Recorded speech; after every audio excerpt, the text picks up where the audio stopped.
So, yeah, I wanted to return to the Macbeth comparisons I've made for a few weeks, trying to understand the role prophecy's playing in this show and really flesh it out, because I think there's a lot of movement on the Macbeth comparison in this episode. And this is a theory that I'm titling The Floating Banquo. So, to Tristan's point earlier, the Viserys we see in this episode, episode 4, is, I mean, to me at least, shockingly, uncharacteristically angry. He was even violent more than we've ever seen him. He was holding a knife to Daemon's throat. He was openly mocking and shouting at Rhaenyra. He fires and defames Otto, who otherwise he's been almost diplomatically polite to. This feels like an evolution of the vague illness that has been plaguing Viserys since the pilot, which, I mean, we've seen sores develop, we've seen the blood and all these problems, but I think that his vague illness is really his souring, festering relationship with prophecy. Once again, this is a Macbeth thing. At the beginning of Macbeth, Macbeth and Banquo hear these twin prophecies. The one that's directed at Macbeth is that he will be king. The one that is directed at Banquo is that he will have kings. But here, we see both of these prophecies go to Viserys. And then there's a heavy lies the crown situation where he's overburdened with them. He is the sole ruling Targaryen. He's faced with this decision paralysis that we've clocked in pretty much every episode, where he feels like he has to act to bring these prophecies to pass, but he also feels like they're predetermined, and they're impervious to any action he might take. We see him waffle between those two positions. This is another thing we talk about in the Witcher conversations every single week. But even more than that, these two prophecies are starting to come true for him, which I think escalates that decision paralysis. For one, Macbeth's prophecy, Viserys is already king. So that prophecy of you will be king we are. has already come true for him. For the second prophecy, for Banquo's, the idea that he will beget kings, this is the conflict of succession that is the hallmark of this whole show. And it's the tension rotting away at all of his relationships. But last episode, things got even more murky with Aegon's arrival. So yes, Viserys will have heirs and be succeeded as king, but by whom? At the end of that last episode, he locks it down, confirms that Rhaenyra will be the next ruler. But if we return to Macbeth, things are not going to be good from here on out. Like, going into this episode, things get paranoid. If we're tracking and comparing these plots, the next event in Macbeth is that Macbeth turns on Banquo, because he's worried about Banquo's prophecy coming true, which will be a threat to Macbeth's rule. If you're going to have kings, but I'm king right now, I have to die for your sons to be king. And so Macbeth turns on Banquo. He orders his friend and trusted lieutenant and his son, for good measure, he orders them both to be executed. If we apply that filter of that paranoia and that coming treason and violence to the anger that I initially described in Viserys in this episode, I think we can understand sort of the diffusion of his paranoia relative to all of our central characters. Viserys threatens Daemon for coveting his throne, exiles him again to preserve it, and this fits both prophecies. A Daemon coup would mean that neither Viserys was king or his kids were king, because all claims would shift to Daemon.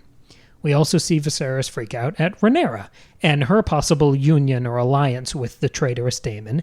That makes her a threat now, and a betrayal to this isolated king who's surrounded by enemies and hopeful successors.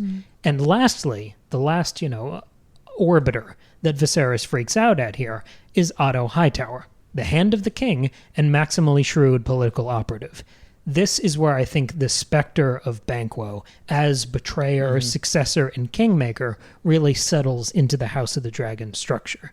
Because in this episode, as the climax of this episode, Viserys turns on his closest friend and trusted lieutenant, because he's reevaluating all of his recent actions since the death of the Queen.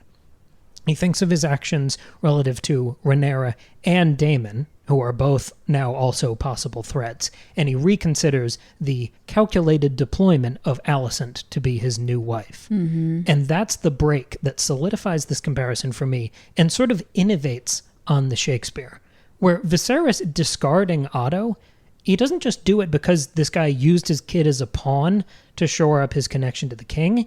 Otto was using Alicent to strengthen his own power over Viserys, which makes Viserys less of a king. It makes him influenced, controlled, and compromised, which means that Otto was threatening the Macbeth half of the prophecy. But because Alicent has also now given birth to a possible heir in Aegon, Otto is also outmaneuvering Viserys so completely that he's threatening the Banquo half of the prophecy too. Yeah. Because now Otto is the one who controls the current king. Otto is now the one who will beget kings like Banquo.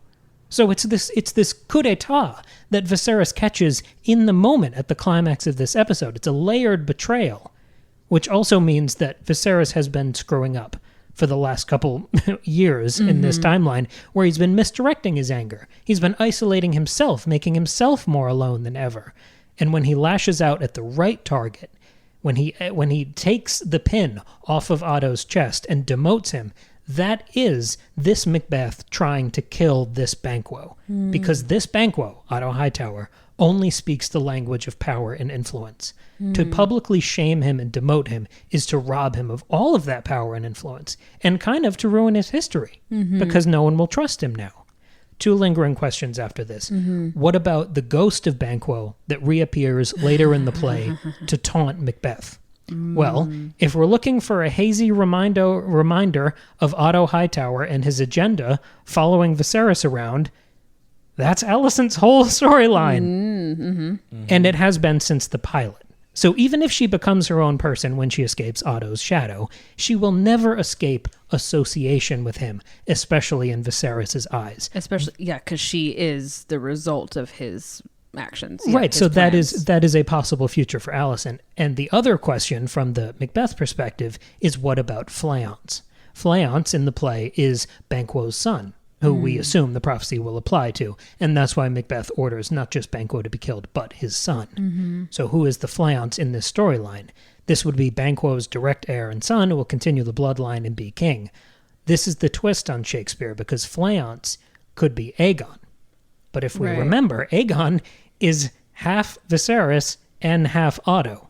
This kid is half Targaryen and half Hightower, which will forever enshrine their conflict, like the festering wounds that are devouring Viserys, and mean that prophecy will continue for generations and generations. It will keep that stalemate in motion for another 200 years until we can get to Daenerys and burn this whole thing to the ground. Unless we kill Aegon. So and you have the only heir he has. You have to stick a pin in that prophecy drama for it to last until Game of Thrones. But this is how I see the sort of floating Banquo problem stick on Otto and then stall until Daenerys. Interesting. I love that breakdown of it.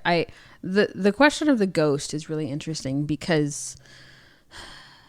Yeah, you're right, because it's when you were talking about that, I was like, oh, well, it makes sense that he's Banquo, because if Otto is Banquo, because he has Aegon as his sons who could become king, but it is messier with it being half Viserys. So do you think that by demoting Otto and sort of cutting that snake head off, Viserys can kind of move on and become stronger for it, or that he can't until he removes Aegon from the equation, which would actually be bad because that's his own child? That's the question. How far does the paranoia go? What does it lead you to do? Does he have to kill Otto? Does he learn a lesson from Daemon and Corlys that you can't let these disgruntled people just walk away and plot in secret? Does he have to have Otto killed? Does he have to have Alicent killed? Does he have to have Aegon killed? This is the flirtation that we enter into now as prophecy just rots Viserys' brain. Well, yeah, because and as the Targaryens are wont to do, the madness that seems to seep in as they, get further along in age. I mean, I think you're absolutely right. The stage is perfectly set for that, and it's just a matter of exactly like you've been saying. How deep does he go with it? At what point does he begin to question Alicent? Because his conversation with Otto, he clearly calls Otto out. He's like, "Hey, I'm never recovering from Emma, the loss of Emma, but." You were the one who sent Alicent to my room, essentially, to comfort me. So he's acknowledging that was sort of set in motion by Otto. So what wins out, right?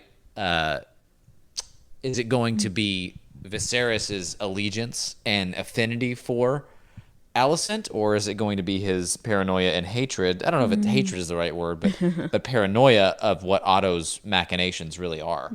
Right. I think it depends on her reaction to the news about her dad. Yeah, I agree. Yeah. I agree. Well, and because at first I was like, well, Aegon's not going to be a problem because he's named Rhaenyra as his heir, so that's that. But what happens when Aegon becomes sentient and decides, why am I not the heir?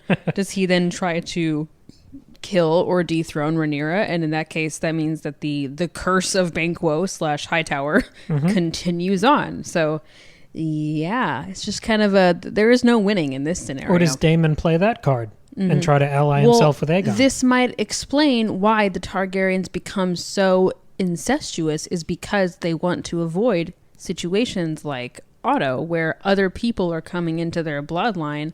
And so Daemon's on the right track in that sense of like, no, just keep it in the family and then no one will fuck with us. Obviously that backfires heavily, but yeah, that's a really great assertion. I like that a lot.